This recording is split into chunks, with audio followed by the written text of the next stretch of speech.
आज से लगभग लाखों वर्ष पहले सत्य युग में अवंतिका यानी कि आज के उज्जैन कहे जाने वाले नगरी के समीप रत्नमाल पर्वत पर स्थित एक गुफा में दूषण नामक असुर का वास था।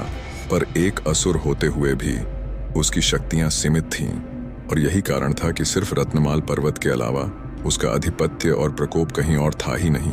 पर दूषण दिन रात सिर्फ अवंतिका ही नहीं बल्कि पूरे पृथ्वी में अपने राज्य विस्तार का स्वप्न देखा करता था।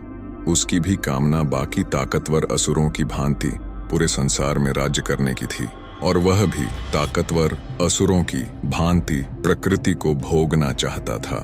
पर उसे भूतकाल में हुए बाकी असुरों के दुस्साहस का परिणाम भी ज्ञात था। उसने एक असाधारण और बेजोड़ शक्ति की प्राप्ति के लिए ब्रह्मदेव की तपस्या करने का निर्णय कर लिया। फिर दूषण रत्नमाल पर्वत के जंगलों में ही ब्रह्मदेव की तपस्या में लीन हो गया। उसने लगातार कई वर्षों तक ब्रह्मदेव की घोर तपस्या की। कई दशक बीतते चले गए पर ब्रह्मदेव अब तक प्रकट न हुए। पर दूषण ने भी हिम्मत न हारी और वह लगातार तपस्या में लीन रहा। फिर एक दिन वह घड़ी आ ही गई जब ब्रह्मदेव दूषण से प्रसन्न होकर रत्नमाल पर्वत पर प्रकट हुए और दूषण को घोर तपस्या से जगाकर अपना इच्छुक वरदान मांगने को कहने लगे। जिसके बाद दूषण ने ब्रह्मदेव को अपना अभिवादन देते हुए उनसे अपना मुंह मांगा वरदान देने के लिए वचनबद्ध करने लगा। जिसके बाद ब्रह्मदेव ने विवश होते हुए दूषण को मुंह मांगा वरदान देने का वचन दे बैठे। फिर यह सुन दूषण ने ब्रह्मदेव से त्रिदेवों के ही समान शक्तिशाली हो जाने का वरदान मांगने लगा। जिसके बाद ब्रह्मदेव आश्चर्यचकित हो उठे और उन्होंने इसे नामुमकिन बताया। जिसके बाद दूषण ब्रह्मदेव को वचनबद्ध होने की दुहाई देने लगा। फिर ब्रह्मदेव भी धर्म संकट में पड़ गए और साथ ही गहरी सोच में भी। काफी देर तक चिंतन करने के बाद ब्रह्मदेव ने दूषण को त्रिदेवों के ही समान अत्यंत ही शक्तिशाली हो जाने का वरदान दे दिया, पर साथ ही अपनी शक्ति का दुरुपयोग शिव भक्तों पर न करने की चेतावनी भी दे दी। जिसके बाद दूषण ने ब्रह्मदेव को किसी भी प्रकार का कोई परामर्श न देने की बात कहकर जोरों से ठहाके लगाता रहा। फिर यह सुन ब्रह्मदेव मुस्कुराते हुए रत्नमाल पर्वत से अंतर्धान हो गए। इसके बाद दूषण अपने गुफा में वापस आकर तपस्या से प्राप्त शक्तियों का इस्तेमाल करते हुए अंधेरे में डूबे हुए अपने गुफा को एक राजमहल में परिवर्तित कर सिंहासन में विराजमान हो गया और ठहाके लगाता हुआ अपनी मायावी ताकत से हजारों की संख्या में आसुरी योद्धाओं को उत्पन्न करने लगा। साथ ही दूषण उन विशाल आसुरी सेना को लिए अवंतिका नगरी समेत आसपास के सभी अलग अलग राज्यों पर एक भयावह हमला कर अपने राज्य का विस्तार करना शुरू कर दिया। उसने अपने हमले के दौरान अनगिनत राजाओं समेत उनके तमाम सैनिकों को बड़े ही क्रूर तरीके से मौत के घाट उतार दिया। दूषण ने बेहद कम समय में ही अवंतिका समेत कई राज्यों और कबीलों को अपने अधीन कर लिया था। यहाँ तक कि उसकी शक्तियों से प्रभावित या भयभीत होकर पाताल लोक के कई असुर भी उसके साथ संधि कर चुके थे। समय के अनुसार दूषण का प्रभाव और ताकत इतना बढ़ चुका था कि उसकी नजर जिस राज्य पर पड़ जाती वहां के राजा बिना युद्ध लड़े ही भयभीत होकर अपना राज्य दूषण को सौंपकर अपनी जान बचाकर काफी दूर चला जाया करते और जो राजा ऐसा न करते उनको दूषण युद्ध में परास्त कर मौत के घाट उतार दिया करता। साथ ही उनके राज्य समेत उनकी रानियों पर भी अपना अधिकार कर लेता। दूषण के इसी क्रूरता के कारण उसे सारा संसार काल के नाम से भी जानने लगा था। समय यूं ही बीतता गया और तमाम राज्यों को लगातार जीतने के साथ साथ अब उसकी नजर भगवान की पूजा पाठ कर रहे तमाम ऋषि मुनियों पर जाने लगी। भगवान की पूजा पाठ करता देख वह साधु संतों से ईर्ष्या करने लगा था। उसने सोचा कि जब पूरा राज्य उसके अधीन है और वो स्वयं ही त्रिमूर्ति की भांति अत्यंत शक्तिशाली भी है तो यहाँ भगवान की ही जय जयकार क्यों? जय जयकार तो सिर्फ दूषण की ही होनी चाहिए क्योंकि वही तो है सबका कर्ता धर्ता। जिसके बाद दूषण ने अपने आसुरी सैनिकों को अपने अधीन राज्यों में ऋषि मुनियों और प्रजा द्वारा हो रहे सभी भगवान के पूजा पाठ को बंद करवाने का आदेश दे दिया। इसके बाद दूषण की आसुरी सेना साधु संतों के साथ साथ सभी प्रजा को भी भगवान की पूजा पाठ तत्काल ही बंद करने के लिए दबाव डालने के साथ साथ भयभीत भी करने लगे। और जो इसका विरोध करता दूषण उसके समक्ष स्वयं ही आकर उसका काल बन जाता और उसे मौत के घाट उतार देता। ये सिलसिला यूं ही कई महीनों तक ऐसे ही चलता रहा। जिसके बाद दूषण अपने अधीन राज्यों में भगवान की पूजा पाठ और यज्ञ को पूरी तरह से बंद करवा चुका था। जिसके बाद उसकी छाती काफी चौड़ी हो चुकी थी और उसका आत्मविश्वास जोरों से ठाके लगाए जा रहा था।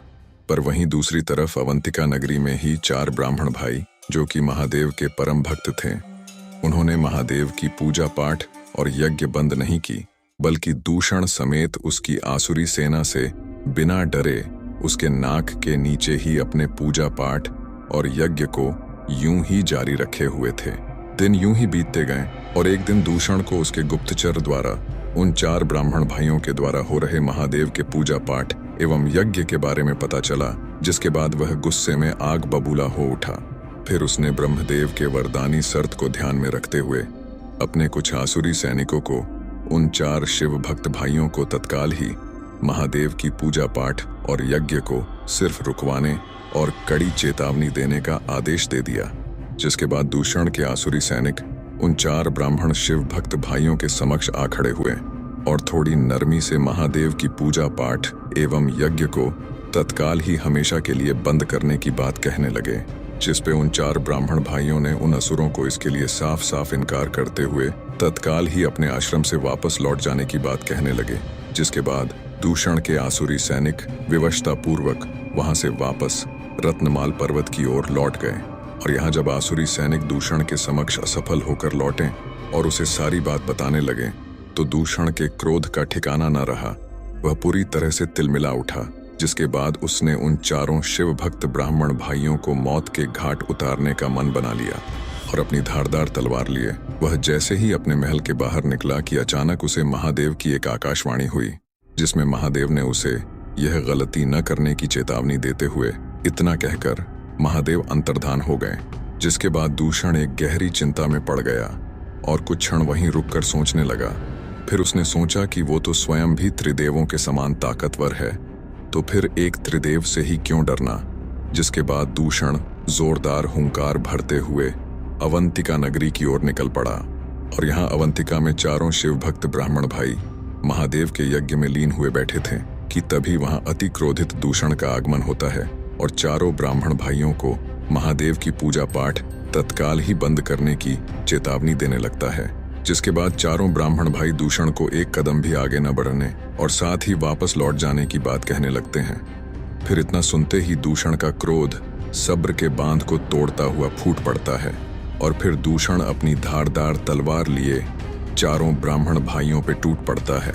दूषण जैसे ही अपनी तेजधार तलवार घुमाए अति तीव्र गति से 4 ब्राह्मण भाइयों के ऊपर प्रहार करने वाला होता है कि तभी अचानक उनके मध्य धरती कांपने लगती है और बेहद तीव्र गति से धरती वहीं फट पड़ती है, जिससे कि दूषण झटके खाता हुआ काफी दूर जा गिरता है। और यहाँ धरती का सीना छींड़कर महादेव महाकाल का रूप लिए धरती से बाहर निकलते हैं और एक जोरदार गर्जना भरते हैं, जिन्हें देख दूषण थड़ थड़ कांपने लगता है।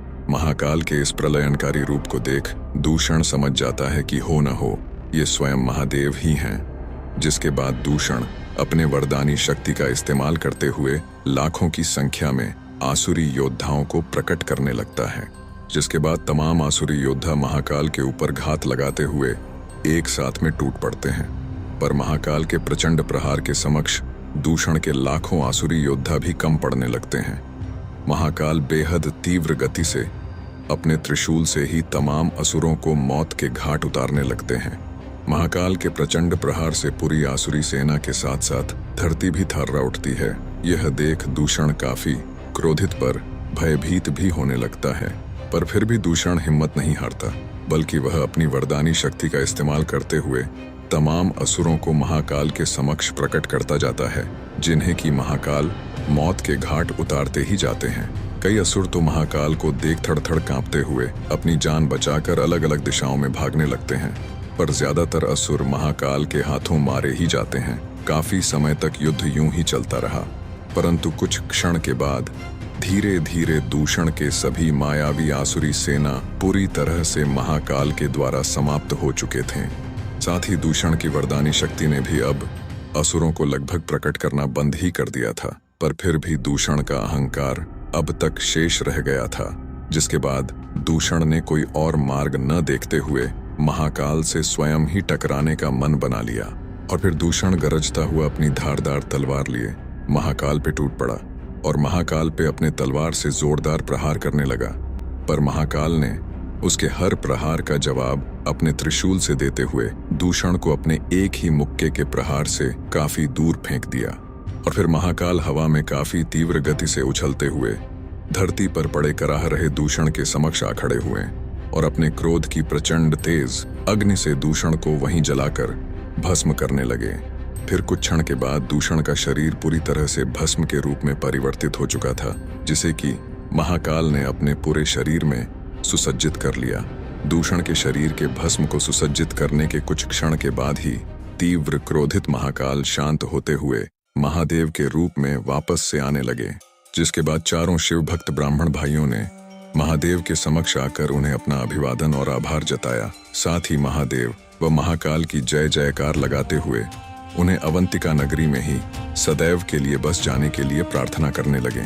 अवंतिका नगरी में अक्सर दुश्मन राज्य के राजाओं का आक्रमण, साथ ही दिन पर दिन असुरों के बढ़ते हुए खतरों को भी चारों ब्राह्मण भाइयों ने महादेव के समक्ष रखते हुए वे प्रार्थना करते ही रहे। जिसके बाद महादेव ने अपने चारों भक्तों से बेहद प्रसन्न होते हुए उनके समक्ष एक दिव्य ज्योतिर्लिंग प्रकट कर वहीं स्थापित कर दिया। जिसके बाद महादेव ने इस दिव्य ज्योतिर्लिंग के होते हुए पूरे अवंतिका नगरी के ऊपर किसी भी प्रकार का कोई आंच न आने का आश्वासन देते हुए वहां से अंतर्धान हो गए। फिर चारों ब्राह्मण शिव भक्त भाई खुद को और पूरे अवंतिका को बेहद भाग्यशाली समझते हुए सभी अवंतिका वासियों को साथ में लिए उस दिव्य ज्योतिर्लिंग की पूजा पाठ आरंभ कर दी और साथ ही उस ज्योतिर्लिंग को एक नाम भी दे दिया जो कहलाया महाकाल।